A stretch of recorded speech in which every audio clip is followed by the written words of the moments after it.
کیا عورتیں جنازگاہ جا کر مردوں کے ساتھ جنازے کی نماز پڑھ سکتی ہیں؟ یہ آسمہ جہانگیر کا جب جنازے کا ایشو چلا تھا اس وقت وہ اس طرح کے مسئلے اٹھے تھے.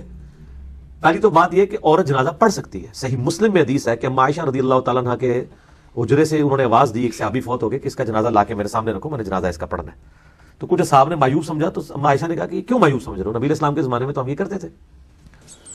تو وہ ایک کلچرلی ہمارے معاشرے میں چونکہ عورتوں میں بے صبری ہے اس لیے معاملہ نہیں کیا جاتا. چاہے عام نماز ہو، جمعے کی نماز ہو، جنازے کی نماز ہو، عورت پڑھ سکتی ہے لیکن مردوں کے ساتھ نہیں کھڑی ہوگی، اللہ سے اس کی صفیں ہوں گی.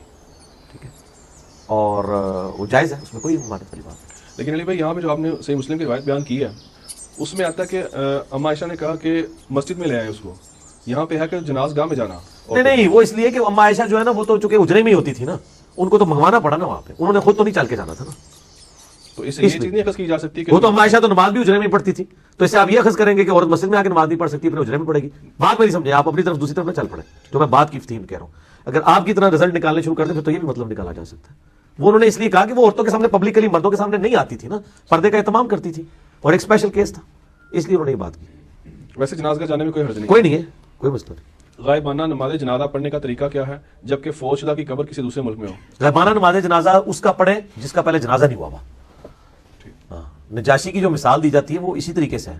آپ علیہ السلام کا عمومی عمل نہیں تھا، نجاشی سے زیادہ لاڈلے لوگ فوت ہوئے ہیں. زید ابن حارثہ غزوہ موتہ میں، جنگ موتہ میں شہید ہوئے ہیں. آپ علیہ السلام نے کوئی غائبانہ نماز جنازہ نہیں پڑھا، دعائے مغفرت کی ہے بس، وہ کریں.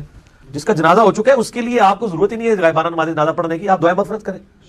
اگر کسی کا وہ شہداء احد وہ ایک ہی واقعہ ہے نا جی، شہداء احد کے اوپر جو آپ نے پڑھا اور وہ خاص واقعہ تھا، وہ اس طرح تھا. جواز ہے، وہ قبرستان پہ جا کے پڑھا، وہ بھی غائبانہ نہیں ہے سرکار، وہ غائبانہ نہیں ہے.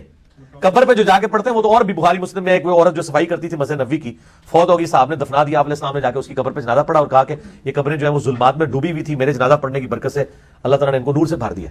صحیح مسلم میں حدیث ہے، بخاری میں بھی کچھ حصہ موجود ہے. تو وہ آپ پڑھ سکتے ہیں. قبر پہ جو جنازہ پڑھا جاتا ہے وہ غائبانہ نہیں ہوتا، وہ میت سامنے ہوتی ہے چاہے جس بھی حالت میں. غائبانہ نماز جنازہ اس طرح کا پڑھ سکتے. قبرستان پہ آج بھی آپ کسی کا جا کے پڑھیں، انہوں نے غائبانہ کا پوچھا، غائبانہ نہیں ہوگا. کیا آج کے دور میں نبی کریم صلی اللہ علیہ وآلہ وسلم کی غائبانہ نماز جنازہ پڑھی جا سکتی ہے؟ نہیں، کیوں پڑھیں گے؟ آپ نبی علیہ السلام کی قبر مبارک پہ جا کے سلام عرض کریں جو صحابہ کا طریقہ ہے.